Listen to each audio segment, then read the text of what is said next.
Alright, first off here, you're going to go ahead and use the circle command, and you're going to draw a circle. So first go C, circle, pick your start point of that circle, and notice when you pull out your rubber band circle there. Here, we're going to go ahead and type in a specific size. We're going to type in the number 2 and enter, and we're going to hit that little 2-inch circle. Now here it depends on how you're zoomed in. Your circle may look very small, like this, or very large, like this, depending on how you're zoomed. But you do know if you typed in 2 that you have a 2-inch circle. Alright, next we're going to repeat our circle command by hitting the space bar. Once you hit the space bar, go ahead and come down below that other circle, down to about here, and pick a start point for that circle. Here, notice down below, you see that it says 2 inches over here on the side. That means it's defaulting to the previous circle you drew. So go ahead and hit enter and draw a 2-inch circle there. Alright, next what we're going to do is we're going to go ahead and do another circle with this. We're going to use one of the other options of the circle command. So I'm going to go C for circle. And down below we know that we have 3P, 2P, and TTR. We actually are going to use the TTR option, which is the tangent radius option. Notice the blue T is highlighted and it's capitalized there. That means that's the shortcut for that option of this command. So if we hit T and enter, we will be ready to do our TTR option. First off, what we're going to do is we're going to come over here to this position.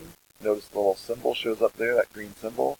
That's showing me that it's tangent to that circle. So I'm going to make a tangent to this quadrant of the circle. For the quadrants of the circle, quadrants are your straight down, your straight up, straight to the right, and straight to the left positions of that circle. So we're going to make a tangent somewhere in this bottom left quadrant. There. Now it's asking me for point 2. I'm going to make a tangent to some point in this top left portion of this circle. And when it asks for a radius, I'm going to type in the number 3.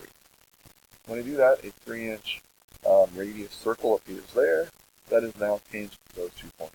If you zoom in on that, you can see how there's a tangent and touching there at one point. If your circle does not show up, and it says specified circle does not have a radius, or a circle that radius cannot be drawn, all you did is you drew too small of a radius circle. Your circles are too far apart. Try it again and try possibly a 5-inch radius circle. Okay, so next, we're going to put in another circle here. We can go see the circle once again. We're going to come over to the side and put in another circle. For this circle, we're going to go ahead and use the diameter option. We're going to hit D for diameter and enter. And notice below, it still remembers that last size circle I drew, which is that 3-inch radius circle. It now says that that is a 6-inch diameter circle. So it does remember that, so if I hit enter, it would draw the exact same size circle as this one here. But I don't want that. I do want to have a 2-inch diameter circle. So I'm going to type in 2 and hit enter. And now I have that 2-inch diameter circle drawn. Next, we're going to repeat our circle command by hitting spacebar. And now I'm going to do one of these other options. I'm going to do a 2P circle. It stands for a 2-point circle. I'm going to go 2P and hit enter. I'm going to pick a point just straight down below my other small circle I just drew and click approximately here. And now notice what happens. So we're dragging a circle from that point across the diameter of the circle. I'm just going to pull it straight up, kind of towards that other circle, and click about here to draw my diameter of that circle. So there I have that circle drawn. Now we're going to do a little bit of layout so we can draw our third type of circle, third option. So here beside, I'm just going to put a line over there to the side of this, about here. And once I have that line in, I'm going to go ahead and hit the circle command once again.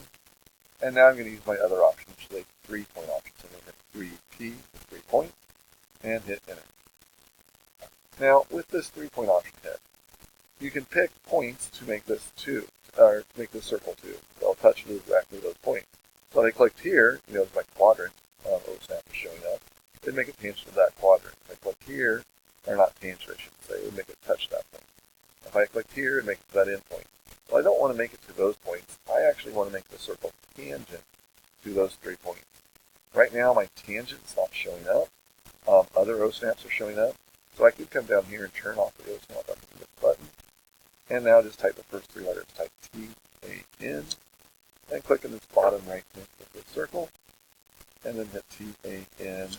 And click in the top right quadrant of this circle. And once again, T-A-N, enter, and click on that line. When you click there, you'll notice then that circle appears, and it is touching tangentially there, there, and there. Alright, that's basically it for this assignment. For this one, what you're going to do is save this to your P drive, or, oh, sorry, not your P drive. Save it to your N drive, to your practice folder, and save this as circles.